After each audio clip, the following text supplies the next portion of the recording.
Les années 1970 étaient une époque où travailler signifiait souvent risquer sa vie quotidiennement. Les normes de sécurité telles que nous les connaissons aujourd'hui n'existaient que sur le papier, ou pas du tout. Pour de nombreuses personnes en Europe, le danger n'était pas une situation exceptionnelle, mais une partie intégrante de leur quotidien professionnel. Imaginez-vous aller travailler chaque matin sans savoir si vous rentrerez chez vous en bonne santé le soir. Des substances toxiques dans l'air, des machines sans dispositif de protection, une chaleur extrême, des hauteurs vertigineuses ou des matériaux mortels faisaient partie de la normalité pour des millions de travailleurs.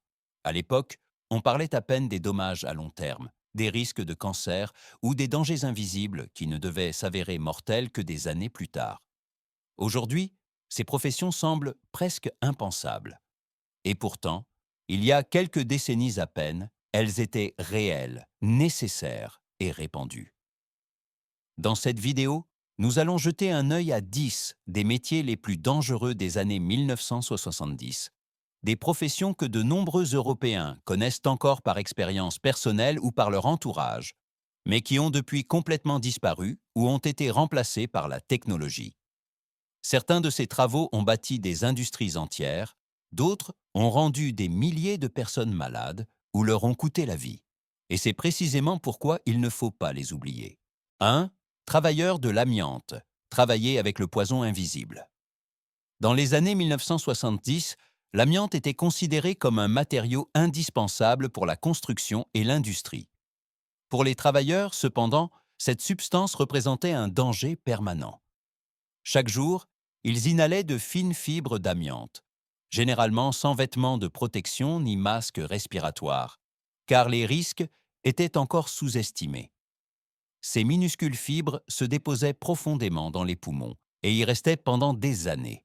Le véritable danger ne se manifestait souvent que des décennies plus tard, lorsque des maladies graves telles que l'amiantose, le cancer du poumon ou le mésothéliome apparaissaient. De nombreuses victimes avaient déjà quitté leur emploi lorsque les premiers symptômes sont apparus. Avec l'accroissement des connaissances scientifiques, il est devenu clair à quel point l'amiante était réellement mortel. À la fin des années 1970 et dans les années 1980, les États européens ont réagi par des interdictions et des réglementations strictes. Les mines et les usines de transformation ont été fermées. Des pans entiers de l'industrie ont disparu. Le métier de travailleur de l'amiante n'existe plus aujourd'hui. Cependant, les conséquences sanitaires de ce travail accompagnent encore de nombreux anciens travailleurs et font de ce métier l'un des plus dangereux des années 1970. 2. Opérateurs d'ascenseurs, entre contrôle et chute. Dans les années 1970, les opérateurs d'ascenseurs étaient indispensables dans de nombreux bâtiments européens. Ils contrôlaient encore manuellement les ascenseurs, régulant la vitesse et l'arrêt précis entre les étages. Chaque erreur pouvait avoir des conséquences immédiates, car les systèmes de sécurité automatique étaient rares. La profession était dangereuse en raison de la fragilité de la technologie. Les pannes de courant, les défauts mécaniques ou les cages d'ascenseurs ouvertes représentaient un risque constant. Les opérateurs travaillaient souvent dans des cabines étroites ou directement avec la mécanique et portaient l'entière responsabilité de la sécurité des passagers. Avec le progrès technique, ce travail a fondamentalement changé. À partir des années 1970, les ascenseurs automatiques se sont généralisés, équipés de capteurs, de freins d'urgence et de systèmes d'autopilotage. Cela a rendu l'opérateur humain superflu et a considérablement accru la sécurité. Le liftier classique a presque complètement disparu dans les années 1980 et représente aujourd'hui une époque où la technologie devait encore être contrôlée par l'homme et où les erreurs pouvaient être mortelles. 3. Opérateur de standards téléphoniques. Chaque connexion sous tension. Dans les années 1970, les opérateurs de standards téléphoniques étaient le centre de la communication. Ils connectaient les appels manuellement en insérant des câbles dans les bonnes prises et devaient souvent coordonner plusieurs conversations simultanément. Rapidité et concentration absolue étaient essentielles. Cependant, la profession était risquée. La technologie était sujette aux pannes et les défauts électriques et les chocs n'étaient pas rares.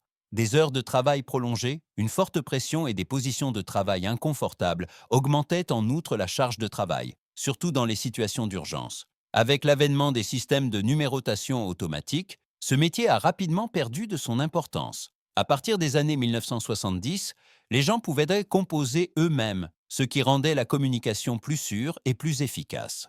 Dans les années 1980, les centraux téléphoniques manuels ont presque complètement disparu. L'opérateur de standard téléphonique est ainsi devenu un symbole d'une période de transition où la précision humaine était indispensable, mais restait également associée à des risques considérables.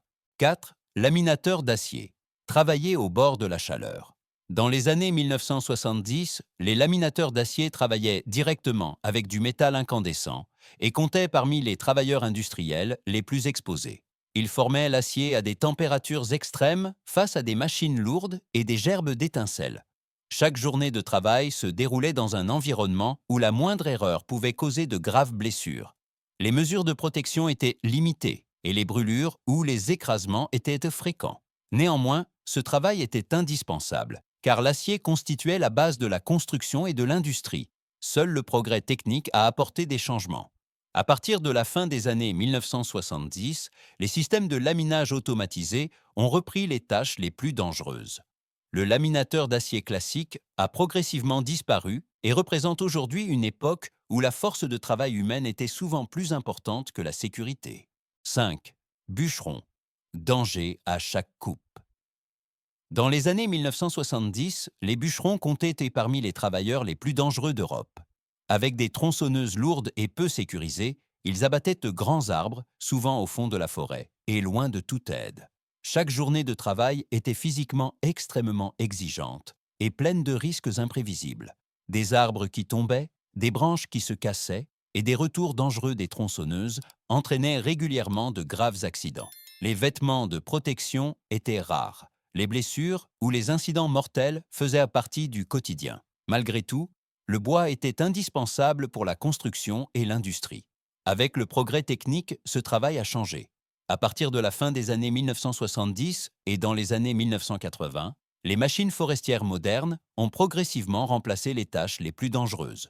Le bûcheron classique avec sa tronçonneuse a presque complètement disparu et est devenu le symbole d'un monde du travail particulièrement risqué.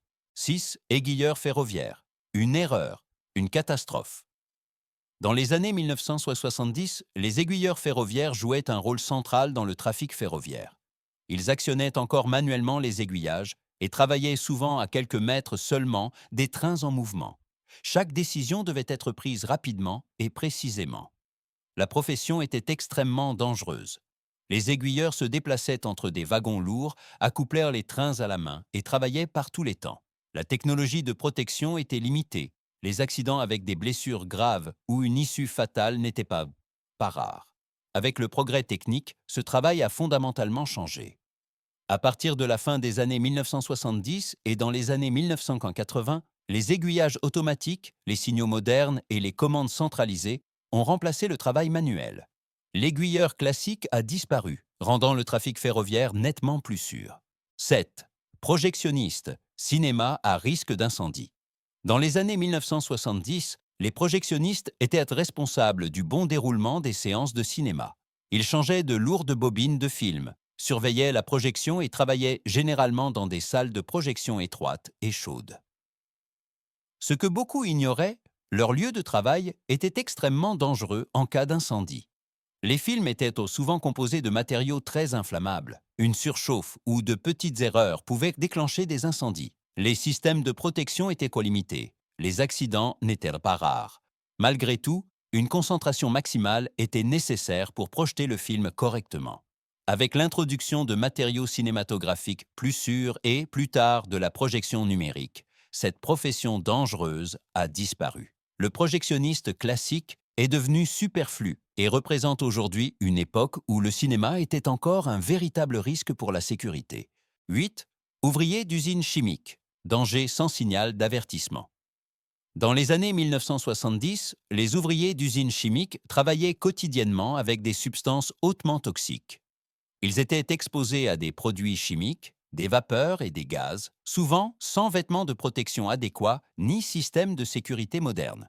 De nombreux dangers restaient invisibles, mais leurs effets à long terme étaient dévastateurs. À court terme, cela entraînait des intoxications ou des brûlures chimiques, et à long terme, des maladies graves telles que le cancer ou des lésions pulmonaires. Malgré ces risques, ce travail était indispensable pour l'industrie et la vie quotidienne. Ce n'est qu'avec des lois plus strictes et de nouvelles technologies que le changement est arrivé. À partir de la fin des années 1970 et dans les années 1980, l'automatisation et les systèmes de protection ont repris les tâches les plus dangereuses. L'ouvrier d'usine chimique classique, sous sa forme ancienne, a presque complètement disparu. 9. Ramoneur de cheminées industrielles, travailler à une hauteur mortelle. Dans les années 1970, les ramoneurs de cheminées industrielles travaillaient haut au-dessus du sol sur d'énormes cheminées d'usine. Ils enlevaient la suie et les dépôts, généralement sans système de sécurité moderne. Chaque pas pouvait être mortel. Les surfaces lisses, le vent et les vapeurs toxiques rendaient ce travail extrêmement risqué. Une glissade ou une erreur technique entraînait souvent de graves accidents. Néanmoins, le nettoyage était nécessaire pour prévenir les incendies et les arrêts de production. Avec le progrès technique, ce travail a fondamentalement changé. Les machines, les robots et des réglementations plus strictes ont remplacé l'homme en hauteur. Le ramoneur de cheminée industrielle classique a presque complètement disparu. 10. Pêcheur à la palangre. Vivre au bord de la mer. Dans les années 1970, les pêcheurs à la palangre comptaient parmi les travailleurs les plus dangereux en mer. Ils travaillaient avec des lignes de plusieurs kilomètres de long, remplies d'hameçons, souvent loin en haute mer. Le travail était physiquement extrêmement exigeant et demandait une concentration maximale.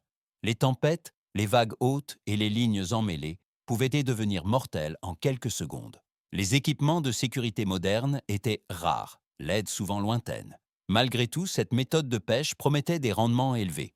Avec de nouvelles technologies, des réglementations plus strictes et des méthodes durables, la pêche à la palangre a perdu de son importance. Le pêcheur à la palangre classique des années 1970 a presque complètement disparu et représente aujourd'hui une époque particulièrement risquée de la navigation maritime.